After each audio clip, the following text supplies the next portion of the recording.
All right, so I guess we're back. So thank you a lot for joining us to the second webinar. This one is going to be focusing on public markets, and we're lucky enough to have our my colleague John Goldsmith, who's joining us. John runs the Canadian equities strategies within Montrusco. He's been here for a few years. I don't know, John, if you want to get going, just give a little bit of 2 cents about your background and what you've done at Montrusco over the years. Sure, thanks, Claude Andre. So I've been here since Montrusco since 2004. Started managing money in 2009. So basically right at the tail end of the financial crisis, and been managing Canadian equities now for 11 years. The products that we manage are primarily the dividend funds, small cap, mid cap, and Canadian equity, which is a large cap. So I manage everything with a team. We're 6 people, 2 traders, and my area of specialization in the past when I joined as an analyst was on the resources side. Right now I'd say the portfolios that we manage are primarily more defensive in nature, especially the dividend fund. And there's a focus on quality and growth per share in all our products. Perfect. Well, you know what? The agenda is going to be a little bit like last week. So we're going to start with, I'm going to interview with a few questions. I have 7 lined up. And once we're done with this, people have the functionality to put in, question in a little Q&A function on their screen. And we'll try to answer them as much as we can. So as best we can. So I'll start with this one. So, we're in pandemic mode. A lot of things have gone, I guess, have shocked economies and everything. So the first one I'm gonna ask you is, how bad can things get? Sure. So what I'll do is I've got some slides, some prepared slides that can help us walk us through some of these questions. And what I'll do is I'll share these slides with you right now. So what we have is how bad things can get. So I think what you're seeing in front of you right now is a Google COVID-19 mobility report. So first of all, peak to trough, S&P 500 was off about 34%. So from February 19th to March 23rd, S&P 5 was off 33.5, TSX was off 37, TSX small cap was off 46%. We saw about almost $10 trillion wiped off of the US market cap, close to $0.9 trillion wiped off of the TSX market cap over that same time period.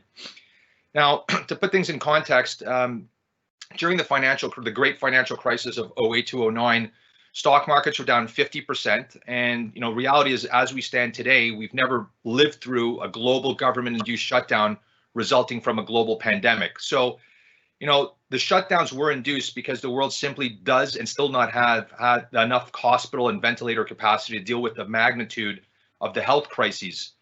As opposed to the great financial crisis, though, that relied on small businesses to get up and going, COVID's attacking the lungs and the respiratory system of our economy, which essentially is small business. So as we can see in these mobility reports, so what you have in front of you is the mobility tracker since the beginning of the year. Google tracks, obviously, your whereabouts. And this is for the US. So you can see since the beginning of the year, movement to retail and recreation areas is down 45%. Movement to and from transit stations is down almost 50%. And movement to workplaces is down 38%. So this is up until April 11th. And if we look at for Canada, Canada's been a little bit more stringent on the lockdowns. You've seen, retail and recreation down 50%, transit stations on the top right down almost a little bit over 2/3, and workplace activity down basically 60%. So we've seen in terms of how bad things can get, the longer we stay at lockdown, the worse the numbers are. Basically, the economic activity grinds to a total halt. And that also has an impact on a second item in terms of how bad things can get, is we're looking at oil. So one of the things with our economy is it's based off of displacement. We have to move around. So whether it's in the US and Canada, we have to travel to get to work. And what we've seen right now in the US, the numbers came out yesterday with regards to inventories and production numbers. Basically, the Strategic Petroleum Reserve inventory levels are around 89%. When you're at 100%, that means you can't add any more oil to storage. And on the remaining crude oil inventories, for example, what you have at Cushing, you're at 88%. So in both cases, if you assume a 30% drop in terms of demand versus what we're producing, so if we don't reduce the production, essentially in less than 30 days, we'll basically be at close to full capacity. And that also has another spill-on effect. So in terms of how bad things can get, I know I prefaced it at the beginning by saying that the markets were down during the financial crisis by 50%. This is a pandemic. This is global in nature, so it's not just affecting one part of the U.S. market, but it's affecting many, many places. But unless you expect a second wave of COVID, or unless you expect rolling lockdowns for the next couple of years, most likely we probably have the worst behind us. So hopefully that helps answer that question, Claude Andre. Yeah. So my second question is actually a follow-up to this one, and it relates to where we think are the green shoots, the sprinkle of hope, growth. Yep. Sure. So the green shoots are obviously something that's really important. And there's a couple of them. So first and foremost would be the global and monetary stimulus that has been injected into the system since March 23rd, which happened to coincide basically with the trough in the market. So, doing some quick numbers, you basically have, so on the slide in front of you, you're seeing how different countries have responded both on the monetary and on the fiscal side. So on the monetary side, that's basically central banks coming in, reducing interest rates and buying back debt of companies that have certain issues. And as a result, you've seen, so far globally over $8 trillion worth of monetary backstop. So that really helps with regards to making sure that the plumbing or the financial conduits in the system don't get seized up as they did back in 08-09. The second aspect is fiscal stimulus. So what happens when you have holes on the balance sheets and income statements of individuals and companies because of the government-induced lockdown?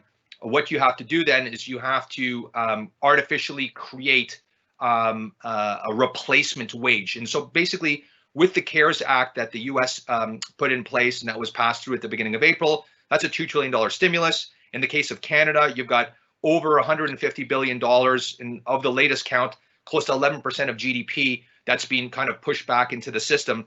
So that's obviously a very positive in terms of green shoot. Obviously, we're going to end up seeing the trickle effects of that in the next coming weeks, but it's certainly a positive. The second thing is I'd say is with regards to fixed income yields and corporate yields.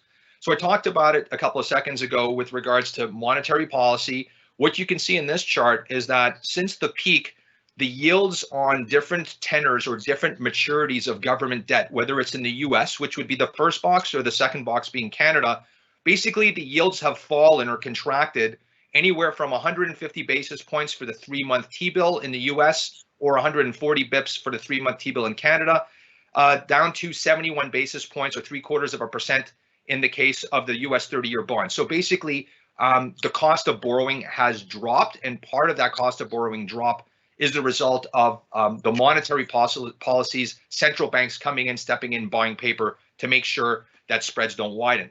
The other part on the yield is with regards to investment grade and high yield spreads. And as of yesterday's close, while you've seen a very big increase with regards to the yield spreads in investment grade and high yield, which means that there's an additional risk factor in the market, we have seen since the trough, in the case of high yield debt, yield spreads contract by about 240 basis points, which is great because at the beginning of the year, yield spreads were around 290 basis points. Yesterday, they closed at around 628. So they're still elevated, but they've contracted quite a bit. And that contraction continues to implicate that the worst seems to be behind us in terms of risk of the financial system clogging up.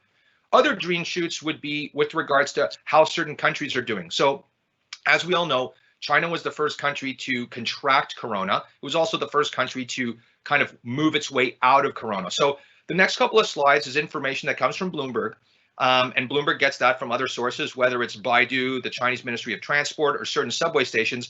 But as we can see, up to April 7th, which is the most recent data call, about 80% of China is back to work compared to a number that was basically in the mid 50s. With regards to Chinese passenger traffic, so if we're looking at road, air, and rail travel, while the numbers are still quite a bit off of peak, i.e., road travel is 73% off peak, air travel is 71% off peak, rail travel is 70% off peak. That being said, since the trough, which in the case of China, the trough in those dates was basically end of January, beginning of February, well, road traffic is up 62%, air travel is up over 300, and rail travel is up over 300, albeit from a low base. But you're asking me the question about green shoots, and those look pretty green to me. With regards to metropolitan areas, so in China, you have 4 big cities: Beijing, Shanghai, Guangzhou, and Wuhan, which is the epicenter of the crisis. And with the exclusion of Wuhan, you have in Beijing a drop of 59%, but it obviously was much lower at the beginning of February. So, you basically have still a gap of 41%. In the case of Shanghai, there's only 32% difference between what we had at the beginning of the year and today. So you had a good recovery. And in Guangzhou, almost half of the subway passengers are back traveling again. So that's, once again, another positive green shoot. And in the case of China, this would implicate basically 2 months post the trough. So if you take that information and you look forward for North America, if we're all expected to go back to work May 1st, then basically come July 1st, we should see similar types of numbers. The last point I'd say with regards to green shoots would obviously be the stock market. So, if you look at the third last column here in this table, and this is the stock markets in Americas, Europe, and Asia, you've had a phenomenal bounce off of the low. So the S&P 500 from the trough of March 23rd to yesterday's close is up 31.5%. The small cap Russell 2000 is up 36.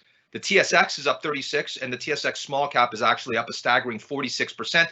We all know that the TSX small cap has a very high weight in resource stocks. But the point being is, even if we go outside of Canada and the US, if you take a look at Europe, most European bourses off the trough are up 20%. And in the case of Asia, Japan's up 17, Hang Seng's up 14. The only outlier, which is surprising, is actually China. So we've seen the green shoots, but the Chinese stock market's only up 6.1%.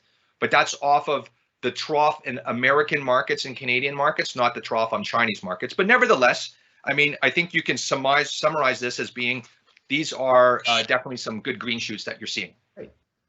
Good. All right. So now we're looking at what can go right. Is there a way to spin it and see what can go wrong? Great question. So, in terms of what can go wrong, we've basically put this into 4 separate buckets. So, bucket number 1 would be consumer spending does not come back. So put it another way, 85% is the new 100. So at the end of 2018, household consumption as a percentage of GDP represented, almost 70% of the US economy. In Canada, it was about 60%. In China, it was about 40%. One of the big issues with the government-induced lockdown is the fact that we're seeing, obviously, household consumption fall off of a cliff. And the question is that if we assume that 2020 is a write-off, do we expect in 2021 the consumption numbers to come back to the way they were on January 1st of this year? Or maybe there will be some fallout, and like I said, maybe 85% is the new 100. So only time will tell. Number 2 is consumer debt's not reduced. So in a very funny world of parallel universes, Canada and the US have actually switched places over the course of the last 12 years. So in the financial crisis, as we're heading into the financial crisis in 08-09, Canada had about 80% of household debt as a percentage of GDP, and in the US it was over 100. Today, the US household debt to GDP is basically 76%. And in Canada, it's 101. Now, Australia actually wins this race, and it's not exactly a race you end up want to win, but Australia's at 120. But the point being is Canadian households are very indebted. More importantly, they're more indebted than they were in 08-09, which definitely poses a question with regards to the ability of the Canadian economy to be able to recover. Will it recover in the same speed as the US? Third point is savings. So right now for I call it a good part of the population, anywhere from 7 to 15% that have lost jobs. When we kind of go back to normal, there might be an impetus for that cohort to want to start saving more. And what we know is the more you're saving, the less you're consuming. So a higher savings rate will also be something that will dampen going forward consumer discretionary items. And last but not least, obviously, if there's a second wave of COVID. So in Canada and for many states in the US, it looks like that most people are going to go back to work. Like in Quebec, I think it's going to be in early May. In the US, for many states, it's going to be the beginning of May. And if it takes basically a 3-week gestation period from the time you acquire the virus to the time that you're diagnosed with it, you can easily kind of draw some lines by saying that basically by the 3rd week of May, we should see if the relaxing of social distancing has caused an increase in cases. And if it does cause an increase in cases and a substantial increase in cases, so I'm not talking about the number of cases going from 5 to 10, but I'm talking the number of new cases going from 5 to 200, then in that case, you're probably going to get new rolling lockdowns that get instituted. And any new rolling lockdown would definitely be perceived as a negative for one, economic growth, and number two, directionality of the stock market. All right, that's very interesting. So the fourth question might be related a little bit more to towards we're digesting all that information, and what is the market expectation about how it's gathering the all the input it's getting, positive and negative? Absolutely. So there's a couple of ways to tackle this. We're going to look at this from 3 different ways. So vector number 1 would be from surveys. So Brendan Woods conducted a survey on April 23rd and basically asking institutional investors on their view of the market, the timing, and the magnitude. And basically, the bulk of the investors they've polled will be buyers within the next 3 months. Essentially, it looks like 70% of institutional respondents would expect to see the stock market return to peak. So those levels that we saw in February 20th within the next 6 months. Actually, about a third of them say that that's going to happen within the next 3 months. Basically, a third of respondents are saying that they plan on deploying that cash. So interestingly enough, I mean, the market will, once there's no more optimists or no more pessimists in the market, that's where you probably have the likelihood of the market kind of pulling back. At this point in time, you still have a lot of cash on the sidelines, and not everybody has turned into an optimist. So as a result, the path of least resistance probably seems to be continued to be higher markets at the time being. That being said, stock market valuations have already kind of reflected that. So I mentioned a couple of slides ago that the stock market's had a nice bounce. In the Americas, the markets are up, in the mid 30s. And if you take a look at the valuations on the 2021 earnings, so let's forget about earnings estimates for 2020 because Q2 will do an enormous amount of damage. What you can see from this slide is since the trough of March 23rd, the S&P 500 multiple has re-rated by 46%. So at the trough, the multiple was at 12.2. Yesterday, it closed at 17.8. In the TSX, at trough, it was at 10.1. Today, yesterday, it closed at 14.7. So the TSX multiple has re-rated by 46%. So what I'm saying is, while EPS expectations have been revised down, so to get the PE multiple, you have price on the numerator side. On the denominator, you have earnings, which we will talk about later because that's one of the items that I wanted to address. But the issue is that you've already had a pretty good bounce with regards to recovery and anticipation of there being a V-shaped recovery. Lastly, with regards to what are market expectations, is on the fund flows. And this is the part that's a little bit inconsistent. So if we take a look at the fund flows, and the perplexing issue is really that the mega cap equity ETF, so the spiders in the US, there's about $264 billion in that ETF.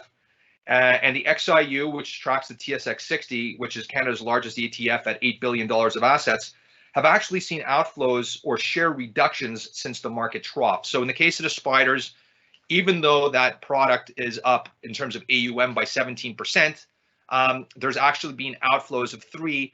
And in the case of the TSX, the XIU, you actually seen outflows of 10%, which is an inconsistent or a contrary indicator. Normally, you would expect a really strong bull market to also be supported by inflows. And what you're seeing here is that with the exclusion of oil, gold, and tech ETFs, for the most part, you're getting outflows on a lot of ETFs. And in the US, over 50% of the market on the retail side has gone passive. So that would summarize kind of what the market expectations are today from our perspective. Interesting. You've touched base earlier on, on multiples. I'd like to just take a little bit of your time in trying to talk about a little bit about the underlying, the earnings of the companies. How are they trending? Because you said Q2 is a write-off.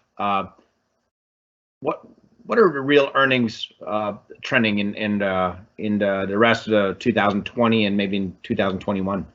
Absolutely. So before we get into earnings revisions in COVID times, let's look at what happened during the great financial crisis of 08-09. So the slide that you see in front of you is the 1 month and 2 month rate of change in earnings estimates for, in this case here, we're in 2009 and we're looking at the 2009 EPS estimates. And what you see for 2009, and if I go to the next page, now we're still in 2009, but we're looking at the 2010, so the next year out. In both cases, so the orange and the blue lines you look at on the left scale, that's the percentage changes in the estimates. The dotted black line represents the TSX index, and the index level is on the right scale. And what you see in both cases is that the orange and blue lines are actually trending up. What that means is that the second derivative, or the directionality, is improving. So even though the stock market continued to trough until the beginning of March, we saw the EPS estimates basically being less bad. So what I'm saying here is that the earnings revisions helped to lead the market before making its trough. So if we take what we learned and we apply that now today, so if we take a look at the 2020 EPS estimate revisions for global stock markets, and what you can see, these are the 2020 estimates. So since the peak, the TSX has had the 2020 EPS estimate fall by 28%, and for the S&P 5, it's fallen by 25%. And you see the 2 month and the 1 month change. In both cases, they're in the high 20s and low teens respectively. But like I said before, looking at 2020 is not really going to give us any type of idea of what's happening, because we need to focus on return to normality. And if we believe a V-shaped recovery, which is clearly what the Brendan Woods survey is saying, and what the stock markets clearly seems to be anticipating, a V-shaped recovery, meaning that things will be back to normal on January 1st, 2021. Let's focus at 2021 instead. And 2021, which is the slide that you see in front of you right now, is basically indicating that the S&P 500's earnings have been revised down by 14.6%, and in the case of the TSX, 14.4%. So if we put that into a graph, kind of like we were showing before for the financial crisis, same colors for the 1 month and 2 month, and the dotted line would be the TSX.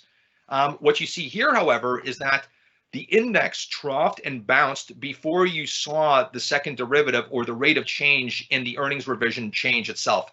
So what you see right here is that the 2 month rate of change with regards to the 2021 EPS estimate for the benchmark is still close to minus 15%, so close to the low. But in the case of the 1 month rate of change, well, that troughed about 4 weeks ago at minus 14%, and now we're actually kind of back at minus 4%. So the 1 month change in EPS estimates is less. You're kind of close to zero. So what we're saying is that it's not going down anymore. And that's going to be important, because as long as EPS estimates stop going down, that will form a essential support line for the markets.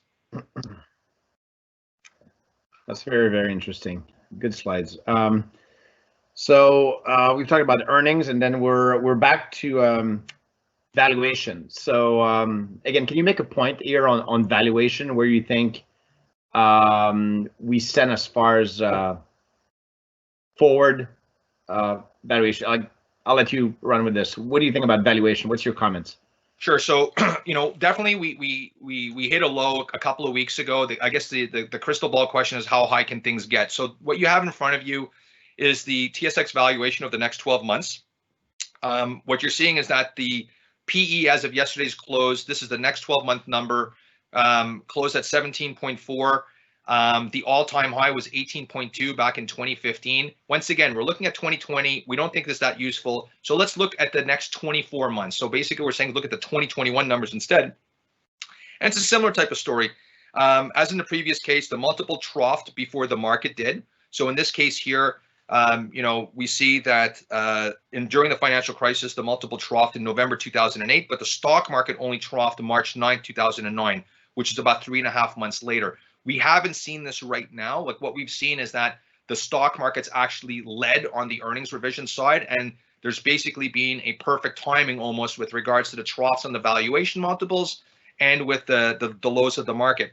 So perhaps another way of looking at it, instead of looking at forward, what if we kind of look at it through a different lens and look at this through the lens of trailing valuation metrics instead. And trailing 12-month tells a little bit of a different story. So here, TSX, once again, off yesterday's close, is trading at 15.1. The average 15-year trailing multiple was 18.3. And during the financial crisis, the trough multiple was coincided perfectly with the market trough, and the market trough at that point was 8.9. So we got as low as 11.3 times before the stimulus bazooka hit on March 23rd, and that would imply we're 18% below the 15-year average. So I'm not saying that we're going to get a mean reversion, but it sure looks like that the path of least resistance at this point in time continues to be for the market to grind higher in absence of any negative news. And maybe negative news is like tonight. For example, Apple, and I know Apple's a US company, not a Canadian, but Apple's reporting. Apple is a very large component of the S&P 5. Apple earnings represents 9% of the S&P 500 earnings. And Apple is the 20% weight in the tech ETF in the US. So if for whatever reason the sales and the EPS numbers tonight come down below estimates, or the guidance is worse than anticipated, that would be once again another leading or green shoot indicator that would lead us to believe that revisions still have to continue on the downside. And maybe at that point in time, we've kind of exhausted this up move. Okay, interesting. So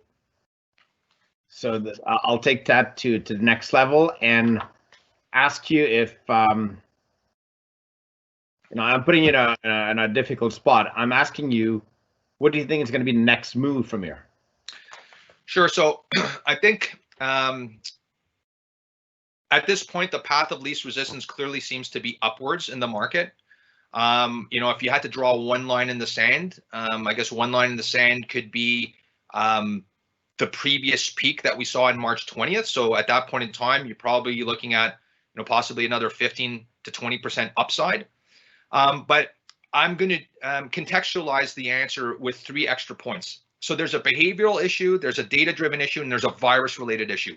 And all 3 of these issues are important in terms of trying to address the question of, where are we going from here? So from the behavioral perspective, there's a saying, buy the rumor, sell the news. There's also another saying, sell in May and go away. And last time I looked, we're basically a day away from May. So the Fed Chair Powell reiterated yesterday that the U.S. government's going to do whatever they have to do. It was basically a Mario Draghi moment, that we're going to do whatever they have to do to support the economy. And that brings up another saying, which is don't fight the Fed. So the expectations, like we said before, were it's a V-shaped recovery, and that V-shaped recovery is premised on the fact that we're all going back to work May 1st or as close to May 1st as possible. So the way we'd look at it is that if the market starts selling off in early May, maybe that has to deal with the fact that the markets kind of move past this optimism stage with regards to possibly finding a vaccine in the case of Gilead, possibly, everything getting back to normal in a couple of months' time, and maybe kind of putting a cold shower on hope. And maybe that would be an item that would kind of stall the advance, because so far with regards to earnings, it doesn't seem like negative earnings numbers coming out of the companies in the US have really dented the upwards move in the market. So there's a behavioral element. And I think there's one aspect of the behavioral element, or the hope element, that also will address on the third point, the virus related, as to whether or not things get knocked off course. Second point is data driven. So you can't have data. You can have data without information, but you can't have information without data. And for us right now, a really, really important piece of data is going to be come the second week of May, speaking with landlords. So whether it's commercial, whether it's apartment, whether it's industrial, whether it's retail landlords, are they able to collect north of 80% of the rents? So in the month of April, they were able to collect, for the most part, north of 90% of rents. But the month of April wasn't truly indicative of the extent of the crisis because it only impacted maybe 1 month or 1 week in March. The month of April, and obviously the rent payment that's going to be made at the beginning of May is going to be much more indicative. So if in the US and in Canada, we see that the landlords are not able to collect more than 70% of the rents, and I think that will be perceived extremely negatively because then another package would have to be put in place for those landlords. Second thing is, are we going back to work, or are a lot of people interested in happy working from home? So I think there's an issue with regards to public transport. There's an issue with regards to social distancing. And I think for a lot of people, for safety reasons, might feel that until there's either a cure, a vaccine, or there's been proof, i.e. enough months have gone by with the relaxation of social distancing that people haven't seen an increase in the surge of cases, that they'd be willing to go back to work. So another point with data driven, when you walk by the restaurants on your street or your favorite restaurants, are they full? Are they half full? The way restaurants work, they work on razor thin margins. And if your restaurant is only operating at 75% capacity, odds are they're probably not going to be able to make the rent, and they're going to have an issue as being a going concern. So, keep an eye on that, and that's what we're going to be doing, tracking, what's going on the retail side. Or malls are starting to get people back traffic. If they're not, then once again, this is going to take longer. And then once again, if the market sell off, in terms of data coming in, there's a likelihood that earnings revisions will continue to be revised down. And the offsetting impact there is that fiscal and monetary response will probably be that bad data will be considered as to be good, because bad data means that the market needs more stimulus, and that good data might at one point perceive to be bad, because at that point, maybe the stimulus has to come off. So we'll wait and see. But at this point in time, for the first 2 or 3 weeks of May, it's definitely going to be pretty data driven. And I'd say from the upside of most markets, I think you could probably say, it'll be pretty hard for the stock markets to take out the highs made in February. But from a directionality perspective, I guess that would be, stop number one. The last point would be virus related. And I talked about this with regards to expectations of going back to work. But the issue is, if we go back to work and the third week of May, we see an increase of cases in the second wave, then, are we going to get rolling lockdowns again? I can guarantee you, if you get a major spike, you're going to get rolling lockdowns happen again. Then the next question from there is, well, over the last month and a half, the frontline workers, the hospital workers, hats off to them. They've done an absolutely phenomenal job. But do we have enough hospital beds? Do we have enough ventilators? Has the capacity increased? If we have increased materially that capacity since February 1st, then once again, it reduces the likelihood of rolling lockdowns. If we haven't materially increased that capacity in terms of beds, and namely in terms of ventilators, then once again, the likelihood of lockdowns come back in. And when you have lockdowns, that's obviously going to be bad for economic growth. Bad for economic growth is also bad for earnings revisions and multiples. So I'd say the worst case right now would be getting a second wave, or whether that second wave is a mutation or what have you, but getting a major resurgence by the end of May. At this point in time, the stock market is definitely not banking on that. And I'd say the big issue right now is there have been a lot of investors that have been not negatively, but say more defensively positioned. The market will likely go down when there's no more pessimists out there. And the issue now is that a lot of defensive investors are now re-gauging their portfolio, trying to assess, how much more upside there is. And it's kind of in a perverse way, the more likely that you have the people that are sitting on the fence right now move to a more optimistic stance, it actually at that point exposes the market to actually more downside. So I'd say right now, you've got a healthy balance between bulls and bears. The bulls are definitely winning the race. I'd say next stop is most likely, trying to get. I'm not saying we're going to get to the 52 or to the highs that were set on March 19th in the U.S. or February 19th in the U.S. and February 20th in Canada. But barring some unbelievably negative data coming from earnings season, or a second wave, or some absolutely terrible data-driven numbers, like I said, with regards to landlords, or no pickup of restaurant, movie theater, bar activity, I think the path of least resistance is probably to continue to go up. So I guess with that, I know I've spoken a lot, but hopefully I've addressed the questions for you, Claude Andre. Yeah, thanks, John. Actually, the one point I'd like to mention, I think it was quite obvious that you see things in a very constructive way. I remember once we had the first lockdown within the firm, you've sent a survey internally asking about expected change in behavior of all of us, what we expect. And I think that instead of plugging in your view on what you think, you inquired about what are people expect to change as far as behavior. And I think that's going to be driving, as you said, is the new normal, 85% or so. I might have just a first question before we go to Q&A, is that you mentioned something that is actually quite interesting, is that the debt level in Canada now per capita is higher than the US. I was wondering if you think that, in the 2008-9 period, the US suffered dearly on real estate, where in Canada we basically went pretty much unscared. People have been using their line of credit as an obvious way to continue consuming because house prices continue to rise. And I was wondering, do you think this has made the difference in between the gap that now separates the US and Canada as far as the consumer debt per household? Yeah, I think there's two things that happened. Number one, the 08-09 crisis forced American consumers to definitely right-size their balance sheets. So it was a rude awakening. Because Canada didn't go through the same excesses on the mortgage side during that period in time, we weren't faced with the same fate. But what changed in Canada is Canada's been on a, call it 12-year bull market of real estate that's been fueled by two things that are different from the US. Number one has been the immigration inflow. So Canada is basically getting, a huge amount of inflow of immigration per year, call it 150 to 200,000 immigrants. About 70 to 90,000 of that come to GTA every year. So even though household formation in terms of new births is not too dissimilar from the US, the immigration flow in Canada is very big.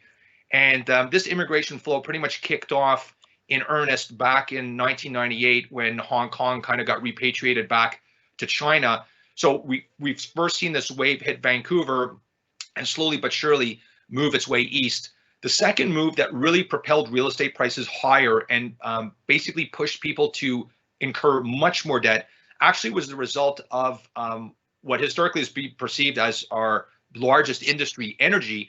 Back in 2014, November 28, 2014, OPEC decided not to cut production. Oil prices went from $75 to $26. And at that point in time, the governor, Polos, came in and very aggressively cut interest rates basically down to 25 basis points. That move and the fact that he kept the interest rates down at extremely low levels, that was done for two things. One, to prevent Alberta going into a major tailspin. But number two, it was also to promote the reliance in Canada with regards to home activity and construction. So homes, residential home, that activity represents about 13% of GDP.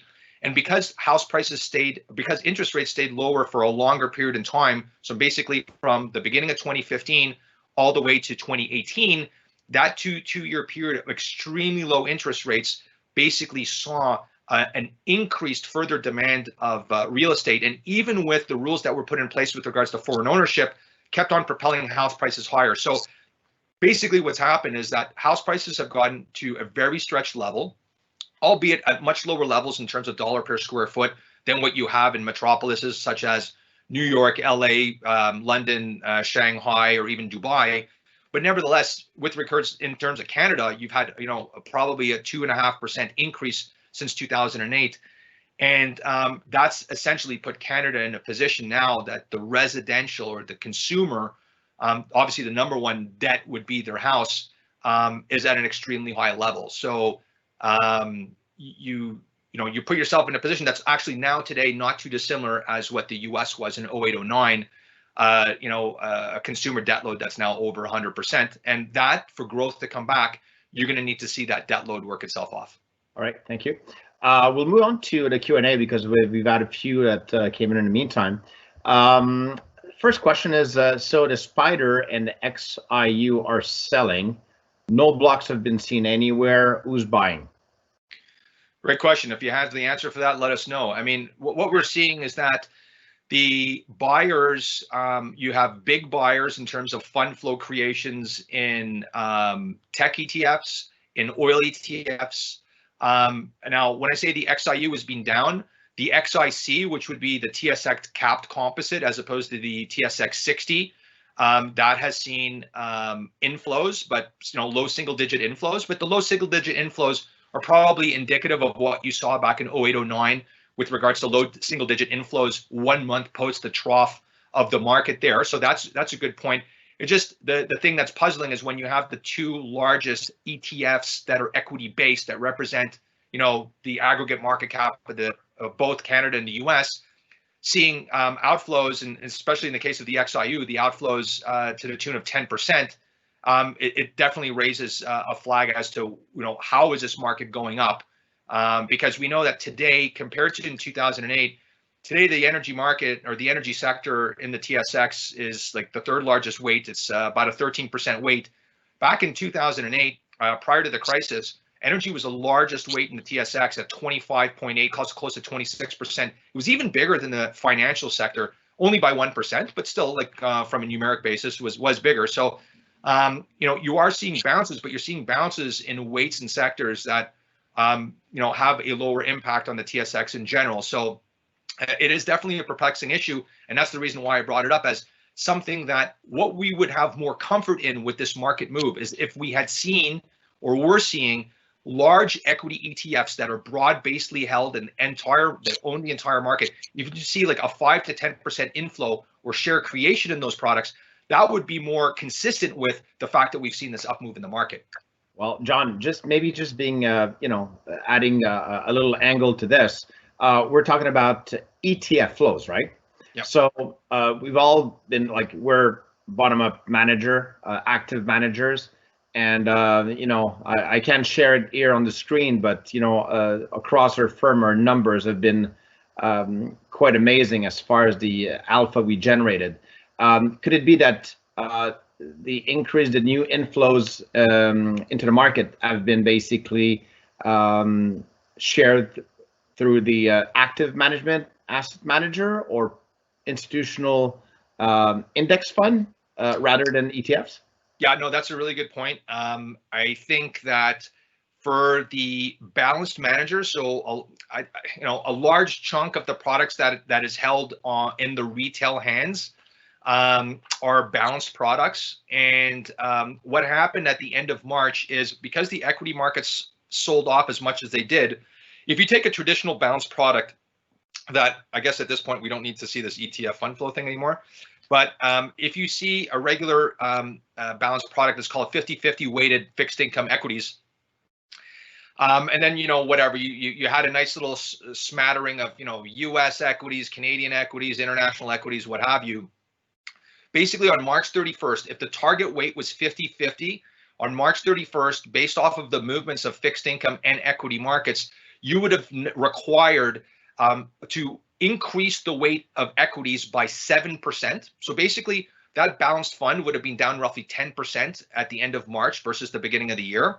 You would have had to sell some fixed income securities, buy back 7% of equities to bring the weighting back to 50-50. So it's entirely expected that the rebalancing effect that we saw at the end of March would have a positive impact in terms of the demand for equities. That implies that whether it's passive funds, but certainly definitely with regards to balanced products, which probably explains why for balanced products, you haven't seen major outflows.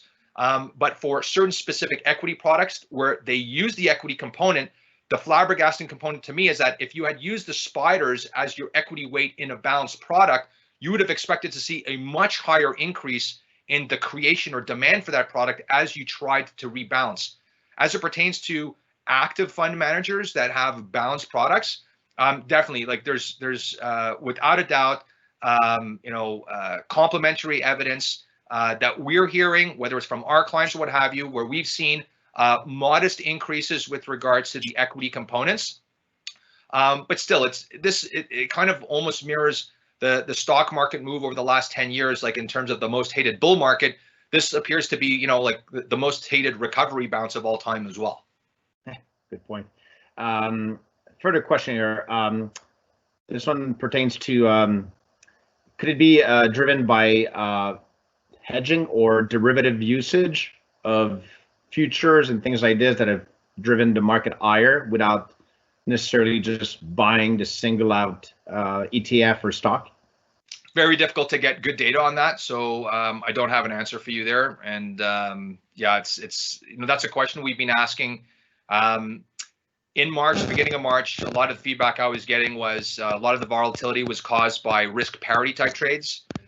We did a lot of digging around to try to figure out what exactly that meant in layman's terms. We didn't really get a great answer, and so we went on to ask a similar type of question: is a lot of this bounce back being caused by non-equity participants or risk parity? And from what I can tell so far, the biggest buyers of the dip, from the polls that we've done, speaking to clients of ours, brokers that we deal with, counterparties, prospects, clients, is it seems that it's mostly retail and quant managers that have been the most aggressive at buying this dip. Hedge fund managers, the large hedge fund, well-known hedge fund managers, have basically been market neutral, and most institutional managers seem to be more in the defensive camp. All right. Another question that's quite interesting, more technical about your team. So could you please walk us through the process your team has been through in reevaluating your portfolio holdings in response to the crisis, including any lessons learned? And two, are your thoughts on any opportunity that you've keen to exploit for the fund's growth looking ahead? Sure. So I'd say the hardest part as a fundamental stock picker is the utility of the micro analysis on a stock specific basis when companies are yanking consensus expectations, when they're also completely wiping off their dividends. So we have a company that we own, no debt on their balance sheet, great company, has been around for decades. They had to lay a chunk of their workforce off because they have no debt. There's no risk with regards to their ability of being a going concern, but they basically cut their dividend to zero. So, I mean, there's a lot of impacts there. The way we operate is that we have a playbook that during market crises, it gives us an understanding of, so a market crisis would be a stock market event where you'd see the market fall by 15% from peak. Since 2007 in Canada, there's been 5 events, including COVID, and the market follows certain definitive behaviors at that point in time. During those episodes, doing fundamental bottom-up stock picking analysis doesn't tend to be terribly useful. What is more important is actually understanding the allocation in your portfolio to defensive or call it non-cyclical type of exposure. Second impact is understanding the amount of leverage that the companies you own have. So whether it's a utility, whether it's a REIT, whether it's a consumer staple, whether it's a bank, during these drawdowns, companies that have excess leverage, that do not have the appropriate coverage with regards to operating income to interest expense, are also more negatively hit. And the last point would be the illiquidity factor. So we've been managing small caps for 40 years.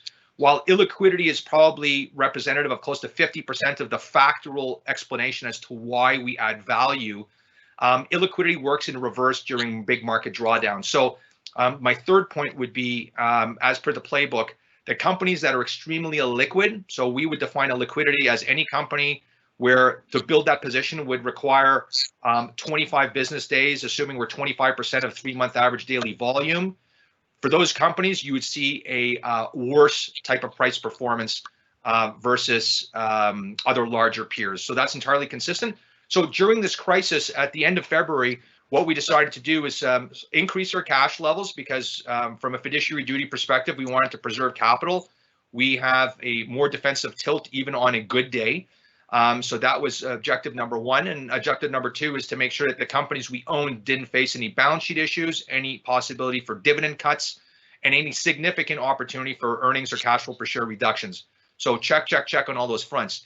In terms of like the biggest learning point that we've seen so far from this is, and it's basically the title of the webinar in terms of, being a realist. It's very, very difficult and very important at the same time to remain cool, level-headed, and realistic at all times. And what that means is the market moves from extremes, from despondency, depression, to euphoria and market peaks. And markets very rarely are extremely rational. And they're always usually on one side of those extremes. So call it the gray zones. And I'd say right now, March 23rd, we were definitely more towards the despondency, more black area. We went through the gray zone, and now we're more at the euphoria optimistic point.